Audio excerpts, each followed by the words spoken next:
Buenos días. Antes de comenzar la visualización de este vídeo, os hemos recomendado responder antes a esta pregunta.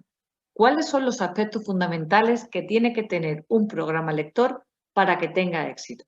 Si todavía no lo has hecho, dale pausa y continúa después de haber hecho una pequeña lista de aquellos aspectos que consideres que son elementales para que un programa de lectura sea eficaz. ¿Lo tienes ya? Pues de acuerdo, empecemos. Vamos a ver si los aspectos que tú has detectado y tú has seleccionado coinciden con lo que nos dice la evidencia científica. Y vamos a ver qué es lo que nos dicen y por qué. En el año 1998, el Congreso de los Estados Unidos solicitó una revisión de los datos de investigación existentes hasta el momento sobre qué componentes son críticos para el mejor desarrollo del aprendizaje lectoescritor. Durante 2 años se realizó una labor de revisión de los extensos datos existentes y en el año 2000 se presentó un informe ante el Congreso, conocido como National Reading Panel. Como resultado de este exhaustivo trabajo, el panel identificó las habilidades y los métodos claves para alcanzar el éxito con buen rendimiento lector. Y concluye afirmando que son 5 los elementos esenciales que se deben de incorporar a un programa de instrucción lectora para que éste sea efectivo, independientemente del método de lectura que se utilice. Estos aspectos son la conciencia fonémica, el principio alfabético, la fluidez, el vocabulario y la comprensión. E insisten en una idea que es fundamental. Dicen que estos aspectos tienen que ser trabajados de manera explícita y sistemática. ¿Qué significa que tenemos que hacer un aprendizaje explícito de la lectura? Significa que la lectura, al no ser un aprendizaje natural, necesita que se guíe y que se enseñe de forma concreta al alumnado sin esperar que ellos mismos descubran este procedimiento. Porque habrá niños y niñas que sí lo harán, pero también habrá niños y niñas que no lo harán. Y por otro lado, señalan que tiene que ser sistemático. La sistematicidad se refiere a la necesidad de repetir continuamente un objetivo. Esto no significa que tengamos que hacer lo mismo, no significa que sea aburrido, sino que los objetivos que señalemos deben de ser desarrollados de diferentes formas, a través de diferentes actividades y con diferentes momentos y motivos. Has elegido otros aspectos que no están en esta lista, como por ejemplo la lateralidad, la madurez, la motivación. ¿Algunos de estos aspectos son los que tú habías señalado antes de ver lo que nos dice la evidencia científica? Seguramente. Si es así, no te preocupes. No quiere decir que estos aspectos no tengan nada que ver con el aprendizaje de la lectura. Estos aspectos son necesarios en el aprendizaje de la lectura, pero también lo son para cualquier otro aprendizaje. Necesitamos madurez para cualquier otro aprendizaje. Necesitamos estar maduros y motivados para cualquier aprendizaje. También necesitamos atención, memoria y un entorno familiar que nos ayude. Sin embargo, los 5 aspectos que señala la evidencia científica son aspectos que son específicos en el aprendizaje de la lectura. Y esa es una diferencia fundamental que tenemos que tener muy claro, los aspectos que son específicos y los aspectos que son necesarios. ¿Qué pasa en nuestro país? Pues si buscamos nuestra legislación en lo referente a educación infantil, a lectura en educación infantil, encontramos que el LOE, LOMLOE y los reales decretos, así como las concreciones en decretos, nos dirigen a una aproximación a la lectoescritura, así sin más, con todas las interpretaciones que esto pueda acarrear. Y así nos encontramos desde el maestro o maestra que enseña a leer silábicamente a los 4 años, al que se niega a entrar en lectura, vamos de método analítico, métodos globales, métodos fonémicos, pero en muchos casos olvidamos la evidencia científica que ponen el foco en el trabajo preventivo y en la estimulación de la etapa prelectora. Sin embargo, hay bases científicas lo suficientemente amplias para poder tener clara cuáles son los aspectos fundamentales que tiene que tener un programa lector, insistimos, independientemente del método de lectura utilizado. Aprender a leer no comienza cuando les enseñamos a decodificar. sino cuando comenzamos a hacerles conscientes de su lenguaje oral. Hemos visto una primera y sólida evidencia que es el National Reading Panel. Otra evidencia también importante a tener en cuenta, tanto en el diseño de programas de prevención y estimulación como en los procedimientos de evaluación, es el modelo simple de lectura.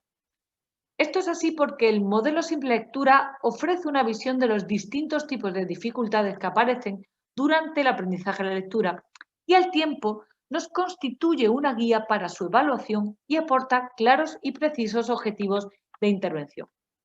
El modelo simple de lectura concibe el aprendizaje lector organizado en dos ejes. Por un lado estaría el proceso de decodificación, este eje vertical, y por otro lado un proceso de comprensión situado en este eje horizontal. La hipótesis se basa en los hallazgos relativos a la relación que hay entre los trastornos del lenguaje oral y los trastornos del lenguaje escrito, lo que nos ha dado lugar a este modelo bidimensional que se muestra en la diapositiva.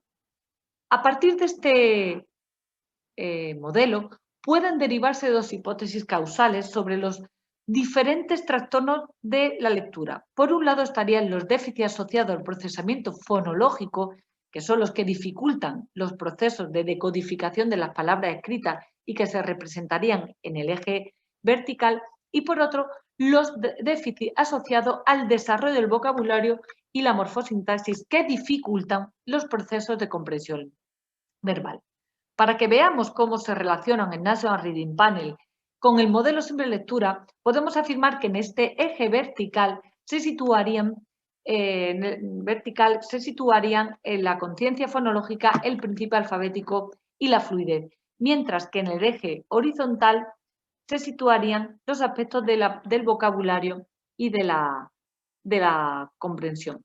Este eje vertical es importante aclarar que no se trata exclusivamente de lo que es la articulación.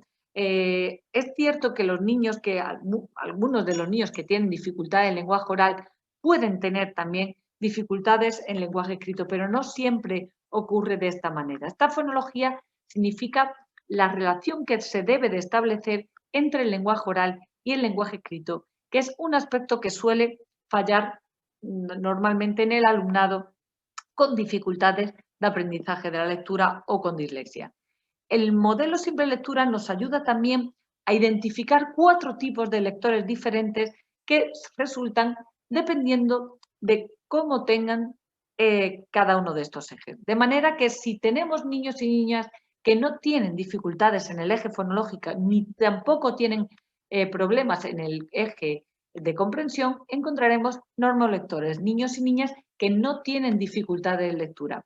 Si por otro lado encontramos niños y niñas que no tienen dificultad en la comprensión del lenguaje, pero sí encontramos problemas en la decodificación, en el eje fonológico, estaríamos hablando de dislexia. Hay que decir aquí que habría muchos matices, evidentemente, pero sí se sabe que la mayor parte de los niños y niñas que tienen dificultades de tipo disléxico, lo que nos encontramos es que tienen un problema de origen fonológico. La dislexia no es un trastorno de origen visual ni emocional, es un trastorno de origen fonológico. Por otro lado, si nos encontramos niños y niñas que tienen dificultades fonológicas en la decodificación y además tenemos problemas en la comprensión del lenguaje, encontraríamos un doble déficit, que sería de la dislexia, junto con dificultad de comprensión.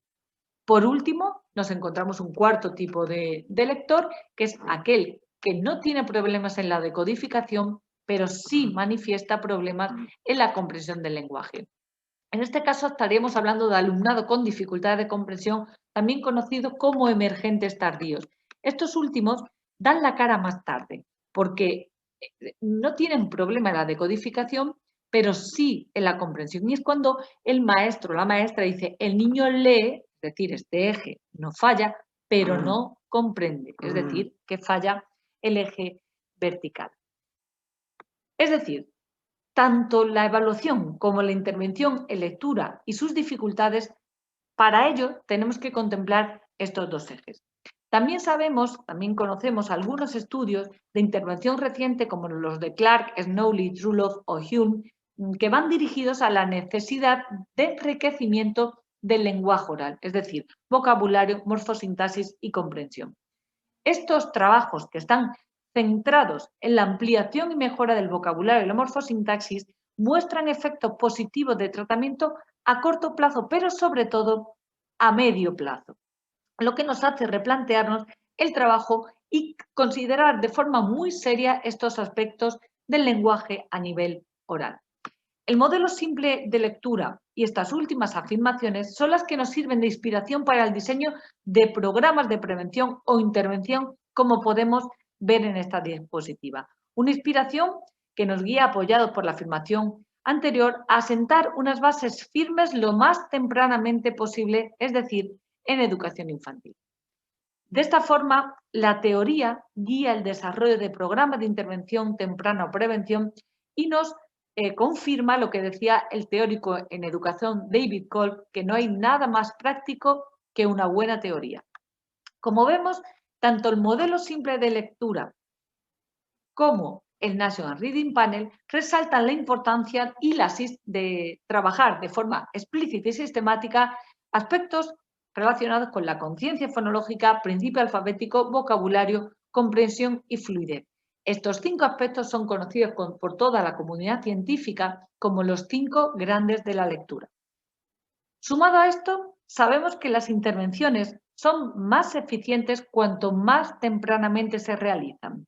Por tanto, prevención, detección precoz e intervención temprana deberían de ser un imperativo para los sistemas educativos que quieran atajar las dificultades de aprendizaje de la lectura y sus graves consecuencias. La disminución de la incidencia alcanzaría hasta el 70%. En esta diapositiva podemos ver lo que se conoce como que las medidas de prevención, todo lo que se realice en la etapa de educación infantil y todo lo que se realice en el primer ciclo de primaria, en el momento que el niño empieza a dar indicadores de que algo no funciona, sabemos que la prevención y esta intervención temprana son las medidas más eficaces para disminuir la incidencia de las dificultades de aprendizaje con un tamaño del efecto hasta del 70%. ¿Qué quiere decir esto? Que no podemos esperar lo que los americanos nos llaman el wait to fail. No podemos esperar a que el niño o la niña llegue a 7 años o esperar a un diagnóstico que se suele realizar en este periodo entre los 7 y los 9 años. No podemos esperar un diagnóstico para intervenir en niños que muestren dificultades de lectura.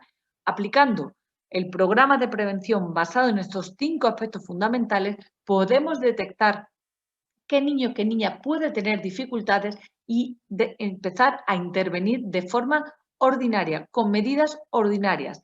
Lo que nosotros consideramos que es fundamental es empoderar a los docentes de educación infantil y primer ciclo de educación primaria para saber qué estrategias puedo utilizar cuando veo que un niño le está costando aprender a leer.